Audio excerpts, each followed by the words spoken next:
Bueno, bueno, bueno. Hoy tenemos en el podcast, en Relevante, en un nuevo episodio de esta tercera temporada, a Gemma Gutiérrez, que ella es Senior Product Designer y fundadora de Tribux y de Píldoras UX. Teníamos muchas ganas, llevamos hablando de esto, de a ver cuándo te puedes pasar por el podcast un tiempecito. Y yo tenía muchas ganas porque tienes una comunidad súper chula. Vamos a hablar de diseño, vamos a hablar de experiencia de usuario y vamos a hablar de branding. ¿Cómo estás, Gemma? Muy bien, muchas gracias por invitarme a tu podcast, me hace mucha ilusión. Pues creo que la ilusión es compartida porque, bueno, tienes un podcast que es referencia para todos los que nos dedicamos al diseño, aunque está muy enfocado a experiencia de usuario, pero que, como hemos podido hablar en algún momento, las marcas también tienen algo de experiencia de usuario, con lo cual yo tengo ahí un especial cariño con este podcast y con la gente que está relacionada con el diseño del producto, ¿no? Y quería que te vinieras al podcast porque tú tienes un caso particular de cómo ha ido creándose la comunidad, de cómo ha ido creciendo el podcast, cómo eso deriva en otras cosas, que me interesa mucho que nos lo cuentes, cómo lo has hecho tú y porque yo entiendo que la gente que nos escuche, que pueda estar emprendiendo y tal, pues a lo mejor se encuentran con situaciones, si no similares, sí extrapolables, ¿no? Sí.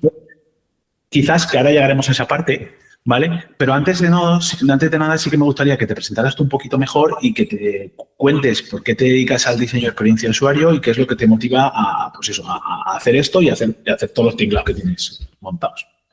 Bueno, yo realmente empecé hace 20 años como diseñadora web, en un momento en el que había muy poca gente en España que diseñara páginas web, así que me coloqué muy rápido, ¿no? Y es verdad que el mundo tecnológico durante muchos años pues ha sido un boom tremendo y lo sabes, ¿no? Y por eso ha crecido tantísimo ese rol de UX designers o diseñadores y diseñadoras de experiencia de usuario en el mundo tecnológico.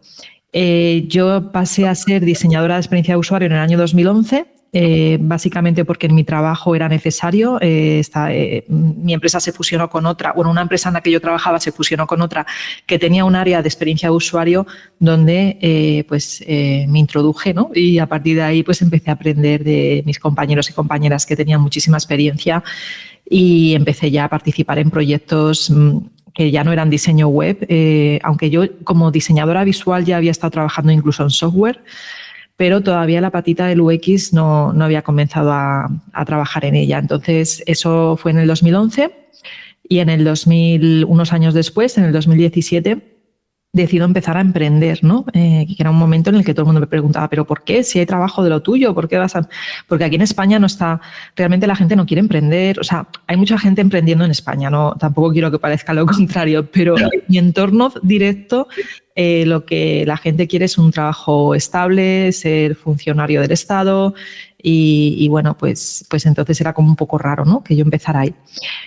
¿Cuándo nace Píldoras UX? Pues Píldoras UX nace un poco de una necesidad. Yo antes de ser podcaster escuchaba muchos podcasts, me encantaba escuchar podcasts y yo decía, tengo que crear uno, ¿no? Entonces, claro, en ese crear uno, pues empecé a pensar en crearlo de lo que a mí realmente me gustaba porque mi profesión me apasiona, ¿no? El mundo del diseño UX a mí me apasiona.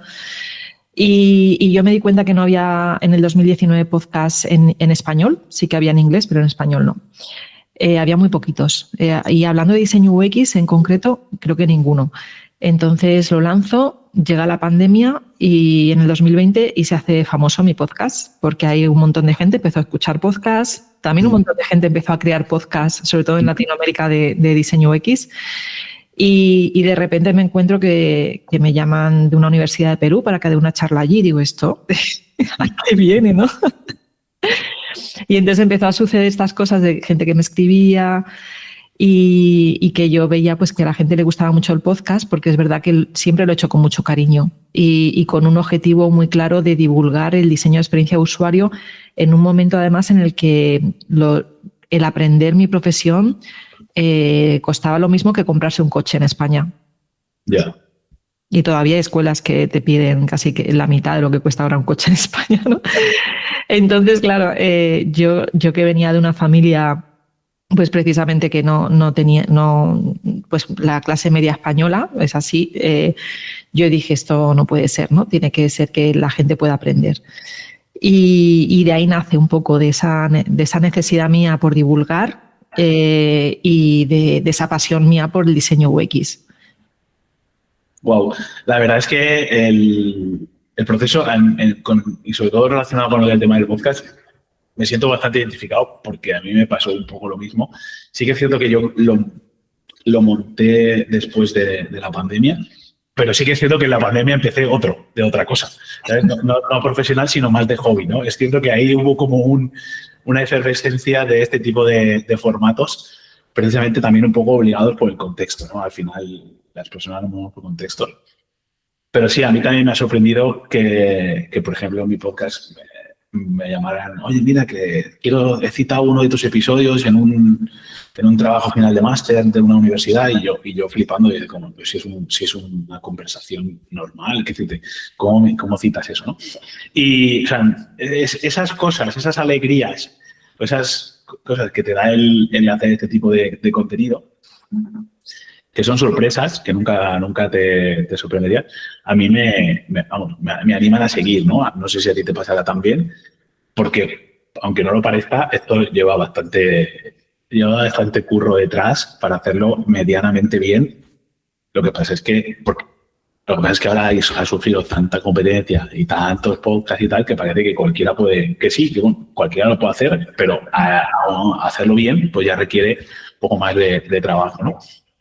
Y, o sea, realmente, ¿qué es lo que a ti te motiva, te apasiona de la experiencia de usuario? Porque, claro, habría a lo mejor que definir qué es experiencia de usuario, qué es diseño de experiencia de usuario, un poco, si podemos aclarar un poco esos conceptos desde tu punto de vista o diseñador de producto, porque ahí hay confusiones, ¿no? A mí me pasa cuando tengo que explicar la diferencia entre un diseñador de logotipos, un diseñador de marcas y un diseñador gráfico, pues entiendo que sería un poco igual, ¿no? Entonces, si hacemos un poco esa aclaración, para los que no sean conocedores de esta disciplina, te lo agradecería también.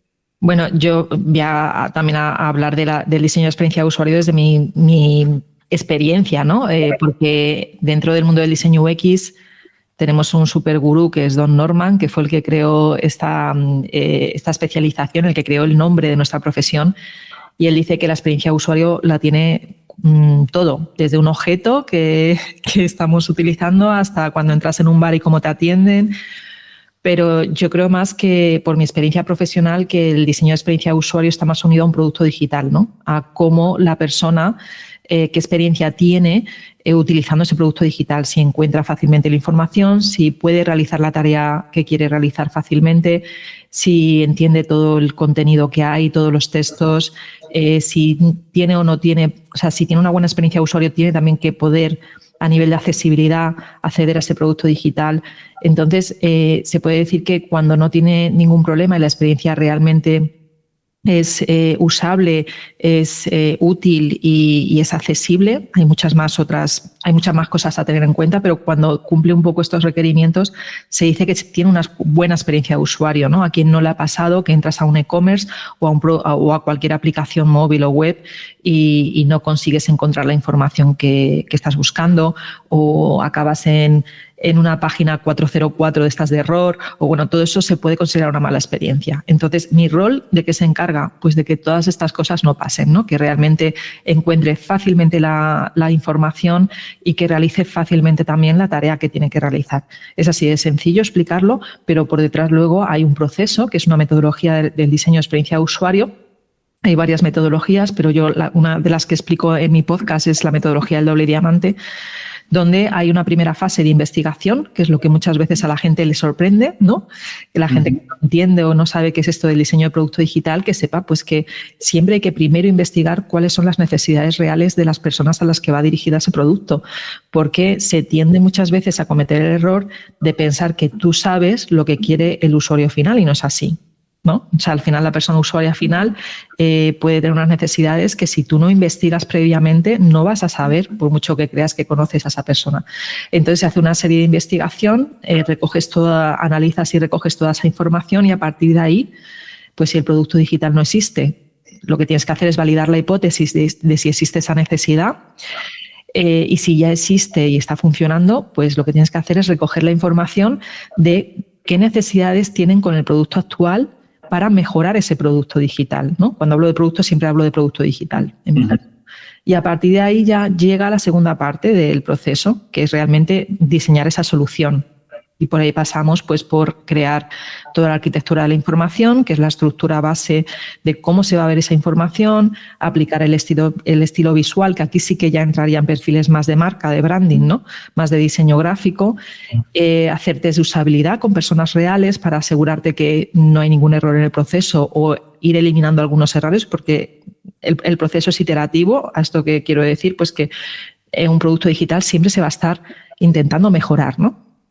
Continuamente. Cualquier producto o servicio digital, el objetivo es lo voy a lanzar cuanto antes, sí, para validar y ver que funciona y no esperar mucho, ¿no? Piensa en Spotify, cuando se lanzó por primera vez solamente reproducía música, no tenía listas de reproducción.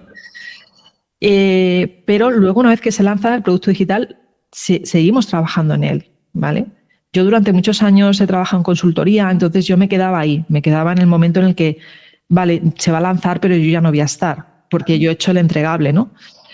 Y todavía ahora que soy freelance a veces, ¿no? Hago ese trabajo, pero ya cuando tienes el rol de product designer es que estás dentro del proceso, de inicio a final. Incluso después, una vez que se ha lanzado, sigues trabajando con los equipos de producto, de desarrollo para ir mejorando, ¿no?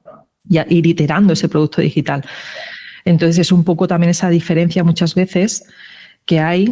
También un rol de product designer tiene que saber más de marketing, más de negocio, aunque un rol de UX debería saber de negocio, pero por desgracia el mercado laboral muchas veces no se encasilla en la parte específica de diseño de interacción, de ese diseño de interacción y visual que se entrega, y no nos dejan tocar negocio, ¿no? De ahí surgió la necesidad de ese rol de product designer, donde ya necesitas más conocimiento de negocio, más conocimiento de marketing, y que la mayoría de las startups a día de hoy están pidiendo ese rol y no el rol de UX designer. Claro, al final se ha dado una capa. Yo tengo la teoría y un poco me dedico al branding precisamente por esta idea. Es decir, al final, todos los que estamos tocando de alguna manera algo que va a tener un impacto directo en el negocio, tenemos que tener conocimientos de negocio. O al menos tenemos que estar enterados de lo que va la empresa. Yo no puedo diseñar una marca si no sé cuál es tu negocio, tu forma de ganar dinero, tu forma de perder dinero, tu forma de dónde van los costes, quiénes son tus proveedores, ese tipo de cosas, ¿no?